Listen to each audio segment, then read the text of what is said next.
अस्सलाम वालेकुम नाज़रीन, आप देख रहे हैं ज़ीएच एंटरटेनमेंट में हूं ज़हीर अहमद। नाज़रीन, दो मामलात के ऊपर बात करेंगे। एक तो धुरंधर फिल्म का ट्रेलर रिलीज़ हुआ है, इंडियन फिल्म है, उस हवाले से ज़रा बात करते हैं। कुछ चीज़ें जो है फैक्चुअली गलत हैं उस पर ज़रा बात करते हैं, उस पर है क्या वो ज़रा देखते हैं। उसके साथ दूसरा जो फिल्म आ रही है नीलोफर 28 नवंबर को, उसका दूसरा ट्रेलर आया। पहले ट्रेलर के ऊपर हमने बात की थी, बड़ी डिटेल के साथ की थी। अब उसमें देखते हैं कि उसमें क्या चीज़ें मज़ीद सामने आई हैं और उसके बज़ जो है, मार्केटिंग, उसकी प्रमोशन कैसी हो रही है, उसके हवाले से ज़रा बात करते हैं। लेकिन शुरू करते हैं धुरंधर जो फिल्म आ रही है उसमें, इंडियन फिल्म। अमूमी तौर पर मैं जो प्रोपेगेंडा किस्म की मूवीज़ होती है ना, तो मैं उसके ऊपर बात करता हूँ ना उसके ऊपर रिव्यू देता हूँ, क्योंकि हमारा चैनल जो है प्योरली एंटरटेनमेंट का चैनल है। हम नहीं चाहते कि इस हवाले से कोई इस तरह की बात की जाए जिसमें कोई थोड़ी सी ऐसी हो। ये नहीं कि मैं इंडियन प्रोपेगेंडा मूवीज़ की ऊपर रिव्यू नहीं देता, बल्कि मैं पाकिस्तान की भी जो प्रोपेगेंडा मूवीज़ हैं उसके ऊपर भी रिव्यू देना पसंद नहीं करता। मेरी कभी भी प्रायोरिटी नहीं रही है, आप देख सकते हैं। लेकिन इस फिल्म को का जब ट्रेलर देखा तो उसमें कुछ चीज़ें, क्योंकि मेरे अंदर जो एक कीड़ा है सियासी पॉइंट ऑफ व्यू से या एक हिस्ट्री के पॉइंट ऑफ व्यू से, वो भी ज़रा है। तो कुछ चीज़ मुझे कोई गलत नज़र आती है तो मैं उसको हाईलाइट ज़रूर करना चाहता हूँ। तो अगरचे इस फिल्म के अंदर जो धुरंधर इसका जो उड़ी वाला जो हदायतकार था, उसके नाम के आखिर में धर आता है, तो वहाँ से शायद ये धर लिया गया है। और धुरंधर जो है, सुना है कि 4 हीरो हैं, उनके नाम के अल्फ़ाबेटिकली पहले जो स्पेलिंग है उसको मिला गया धुरन, आगे धर उनका जो डायरेक्टर का है वो बनाया गया है। जो भी है, इस फिल्म की कास्ट में संजय दत्त और रणवीर सिंह हैं, अर्जुन रामपाल हैं, अक्षय खन्ना है, ये 4 तो बहुत अहम है।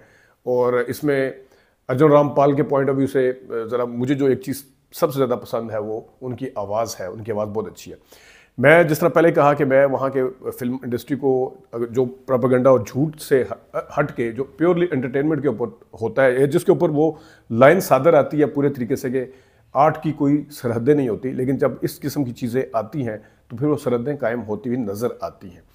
तो ये मतलब वहाँ के जो टॉप के हीरो हैं, जो अच्छे हीरो हैं, वो कोई भी है, उसको हम भरपूर तरीके से सराहते हैं। लेकिन जब इस किस्म की चीज़ें सामने आती हैं तो फिर थोड़ा सा दिल ज़रूर दुखता है कि जिसको चीज़ों को, एक तो फैक्ट्स को भी गलत तरीके से बताया जाता है। दूसरा, अब जिस तरह इस फिल्म के ट्रेलर का जो पहला लफ्ज़ है, पहला जो डायलॉग है, वो सुनिएगा कि जब वो 6 साल का था, वो बता रहा है, तो मैंने क्या महसूस किया, क्या सुना, किसके मुंह से क्या सुना। ज़िया-उल हक साहब के हवाले से एक बात हो रही है, देखिएगा ज़रा। 1971 के जंग के बाद पाकिस्तान में बड़ा उदास सा माहौल था। मैं 6 साल का था। उस वक्त ज़िया-उल हक ने एक ऐसी बात बोली जो मेरे जहन में गड़ गई। Bleed India with 1000 cuts. नाज़रीन, आपने देखा कि वो कह रहा है कि ब्लीड इंडिया विद 1000 कट्स। ये ज़िया-उल हक साहब ने कहा जब मैं 6 साल का था। और शुरू में आपने सुना कि वो बंदा कह रहा है कि जनाब 1971 के बाद पाकिस्तान का माहौल बहुत ज़्यादा सोगवार था या गमगीन था, जो भी सैड था। तो पहली बात तो यह है कि 1971 के बाद पाकिस्तान का जो माहौल था, जिस किस्म का भी था, लेकिन उस टाइम ज़िया-उल हक साहब आर्मी चीफ नहीं थे। ज़िया-उल हक साहब यहाँ पे कुछ नहीं थे उस टाइम। 71 के बाद अगरचे याह्या खान थे, फिर याह्या खान से आके रिज़ाइन दिया था जुल्फ़िकार अली भुट्टो साहब ने। एक तो यह है कि आपको ज़रा इस चीज़ का देखना चाहिए कि वो 76 में जाके उन्होंने चीफ ऑफ आर्मी स्टाफ बने थे, क्योंकि जब कोई आर्मी चीफ बनता है तो उसके बाद उनके कोई डायलॉग, उनकी कोई सेइंग, उनकी कोई भी जो बात की होती है वो कोट की जाती है। उससे पहले अभी भी आप देख लें कितने कोर कमांडर होंगे, कितने होंगे, किसी की कोई चीज़ सामने नहीं आती है। तो ज़रा फैक्चुअली अपने आप को दुरुस्त रखें कि 1971 में वो नहीं थे ज़िया-उल हक साहब। उसके बाद के माहौल की बात कर रहे हैं, आप 72 की कर रहे होंगे, 72 में भी नहीं थे। आप 73 की कर रहे हैं तो 73 में भी नहीं थे। वो 74 की कर रहे हैं तो उस टाइम भी नहीं थे। 75 की कर रहे हैं, होंगे कोई ब्रिगेडियर होंगे, कहीं जनरल कहीं पर पोस्ट होंगे, लेकिन कोई इस तरह की चीज़ें सामने नहीं आती हैं कि ब्लीड इंडिया विद 1000 कट्स। पहली बात तो ये है। दूसरी बात, ये बात जो है, ये 22 सितंबर 1965 को, जब 1965 को बात हुई थी, तो ये जुल्फ़िकार अली भुट्टो साहब ने, यहाँ पे ये चीज़ जहन में रखिएगा, मैं फैक्चुअली आपको दुरुस्त कर रहा हूँ, मुझे कोई मोहब्बत नहीं है ज़िया-उल हक से। वो एक डिक्टेटर थे, आमर थे। उन्होंने किस तरीके से एक हुकूमत गिराई, ख्याल ये सियासी मामला हो जाएगा, लेकिन मैं यहाँ पे ये ना समझा कि मैं उनकी मोहब्बत में, मैं फैक्चुअली आपको ठीक कर रहा हूँ कि फैक्चुअली आप गलत कह रहे हैं। तो वो जो मैं सिक्योरिटी काउंसिल की उसकी बात कर रहा हूँ, वहाँ से ये डायलॉग या वहाँ से ये बात या डॉक्ट्राइन जो थी वो सामने आई थी। तो ये ज़रा थोड़ा सा अपने आप को देख लें। बाकी इस टाइम तनकीद हो रही है कि पाकिस्तान का झंडा क्यों दिखाया गया पीछे, वहाँ पे वो वहाँ के लोग कर रहे हैं, हम नहीं कर रहे, वहाँ के लोग। तो इसमें प्रोपेगेंडा मूवीज़ बनाने के हवाले से मैं सिर्फ ये बताना चाहूँगा कि अभी रिसेंट पास्ट में सिर्फ मई को गुजरे हुए ज़्यादा अरसा नहीं हुआ, जंग हुई है, उसका नतीजा क्या निकला है उसको आप पाकिस्तान के पॉइंट ऑफ व्यू से भी ना देखें, क्योंकि जंग के दौरान सबसे बड़ी पहली कैजुअलिटी जो होती है वो ट्रुथ की होती है। ना वो पाकिस्तान के पॉइंट ऑफ व्यू से देखें, ना आप इंडिया के पॉइंट ऑफ व्यू से देखें कि वो जंग जीता कौन था। आप इंटरनेशनल जो लीडर्स हैं उनके स्टेटमेंट उठा के देख लें, इंटरनेशनल मीडिया जो है उसमें स्टेटमेंट उठा के देख लेंगे तो आपको पता चल जाएगा कि पलड़ा किसका भारी रहा था। रह गई फिल्में बनाते रहें, ठीक है। मैंने जिस तरह कहा कि प्रोपेगेंडा मूवीज़ को मैं देखना भी पसंद शायद ना करूं, क्योंकि मेरा प्योर आर्ट का जहन है, माइंड है, एंटरटेनमेंट का माइंड है, तो मैं फैक्चुअली इसको ठीक करना चाह रहा था। हीरोज़ वहाँ के जो फिल्मों में काम करते हैं हमें पसंद है, रहेंगे। वहाँ के सिंगर जिनके ऊपर हम वक्तन फ़क्तन किशोर दास साहब के ऊपर, रफ़ी साहब के ऊपर बात करते रहते हैं, वो हैं और वो रहेंगे। लेकिन जब इस किस्म की चीज़ें सामने आएंगी तो हम भी ज़रूर जवाब देंगे। तो ये तो एक चीज़ है धुरंधर फिल्म जो हर ये इसका देखते हैं कि उसके अंदर वो पाकिस्तानी करैक्टर तो उनके जहनों पे छाए हुए हैं कि जनाब एक किसी को रिमांड केत दिखाया गया है, किसी को चौधरी असलम दिखाया गया है, किसी को कुछ दिखाया गया है। तो वो मैंने ट्रेलर जो देखा मुझे उससे ये पता चला, लेकिन क्योंकि मैं बाकी ट्रेलर पर भी बात कर सकता हूँ, बड़ी डिटेल के साथ बात कर सकता हूँ, लेकिन क्योंकि शुरुआत में ही उसने गलत बोल दिया तो मैंने कहा ज़रा इसको ज़रा ठीक कर लिया जाए। दूसरे आते हैं ज़रा अब नीलोफर की तरफ आते हैं जनाब। 28 नवंबर को फिल्म आ रही है नीलोफर, और फवाद खान और माहिरा खान की फ़िल्म है।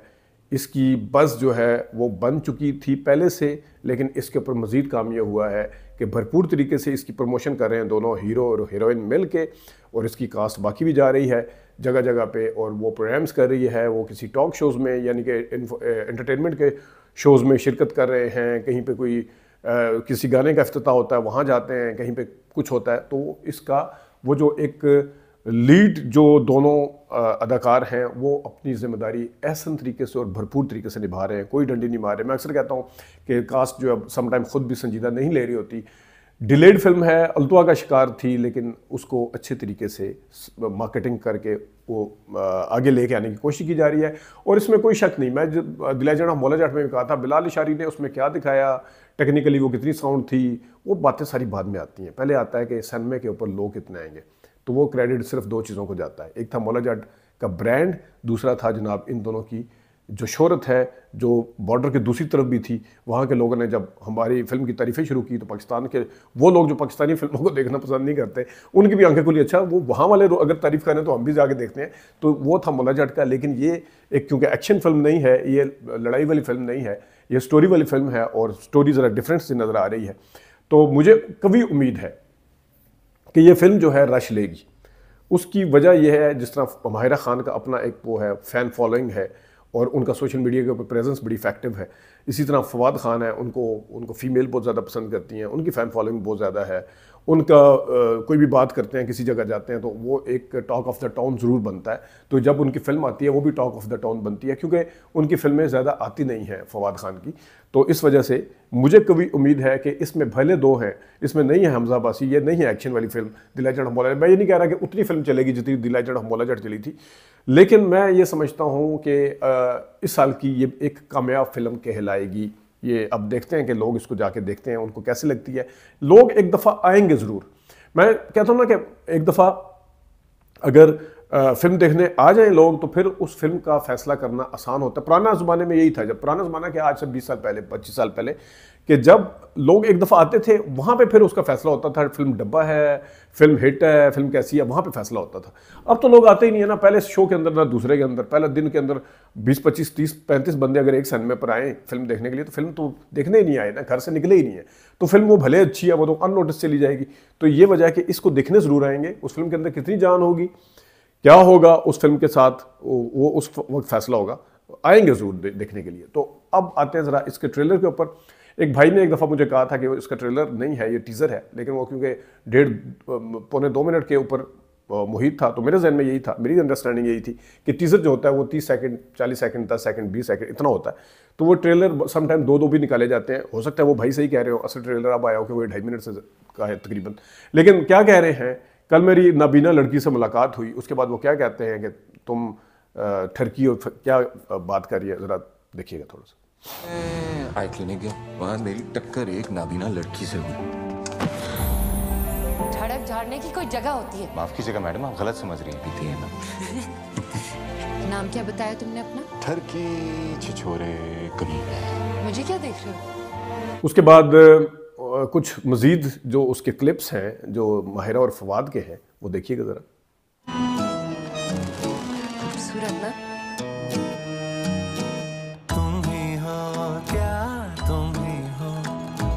फिर वो मंसूर अली खान के हवाले से क्या अनाउंसमेंट हो रही है कि उसने क्या कहा है वो ज़रा देखिएगा। मैं थक चुका। बड़े सगीर के माया नाज लिटरेरी फिगर मंसूर अली खान ने आज इस महफिल में अपने अल्फाज से सबके दिल जीत लिए हैं। और तुम्हें नज़र नहीं आता या जो कह रहे हैं कि गाना जहाँ पे है वो ज़रा देखिएगा। तुम ही किसने कहा कि मैं देख नहीं सकता? मतलब तुम ही हो क्या, तुम ही हो जो लफ्जों की मेरी तस्वीर। वहाँ बेरोज सब्जवारी सब आते हैं कि तुमने हमारे बच्ची का दिल दुखाया है। वो क्या कहते हैं ज़रा देखिएगा। अगर कभी भी तुमने हमारा बीबी जी का दिल दुखाया, हम तुमको छोड़ेगा नहीं। अतिका उडू भी किसी महफिल की बात कर रही है कि औरतों की महफिल है, ज़रा देखिएगा उस हवाले से क्या क्या है वो। आज आप एक औरत की ही महफिल में बैठे हुए, थोड़ा सा संभल के दोस्तों। अगर मैं फलसफी बना और शोहरत के पीछे भागा तो सिर्फ इसलिए कि औरतों को अपनी तरफ खींच सकूं। ये कुछ क्लिप्स हैं और इसमें बाद में भी मतलब इसके अंदर कुछ अदाकार हैं उनकी भी झलकियाँ नजर आई हैं। पहले वाले में उस तरह से नहीं थी, इनके डायलॉग्स भी नहीं थे। एक आवाज़ ही उस नीलोफर नाम है उसका, बस ये था। लेकिन मुझे एक डायलॉग बड़ा अच्छा लगा कि जो नवीद शहजाद, बीबो कहता हूँ मैं तो उनको, पंजाब नहीं जाऊँगी से मुझे बस नवीद शहजाद मुझे पता है, लेकिन बीबो वाले स्टाइल से बीबो ही बोल रही हैं। तो क्या कहती हैं कि मैं देखना चाहती थी जिसको कुछ नज़र नहीं आता उस तुम में क्या नज़र आया। अच्छा डायलॉग लिखा वैसे, देखिएगा। देखना चाहती थी कि जिसे कुछ नजर नहीं आता उसे तुम में क्या नजर आया। तो ये है नीलोफर का डिटेल ट्रेलर। इसकी उससे उम्मीदें रखनी चाहिए पाकिस्तान के अंदर। ये कभी नहीं कह सकते कि अगली फिल्म कब आएगी। ये फिल्म आ रही है, बिल्कुल वो ईद का चांद जिस तरह कभी कभी निकलता है ना, वो इस तरह ये हमारे पाकिस्तान में अब फिल्में रिलीज़ होती हैं।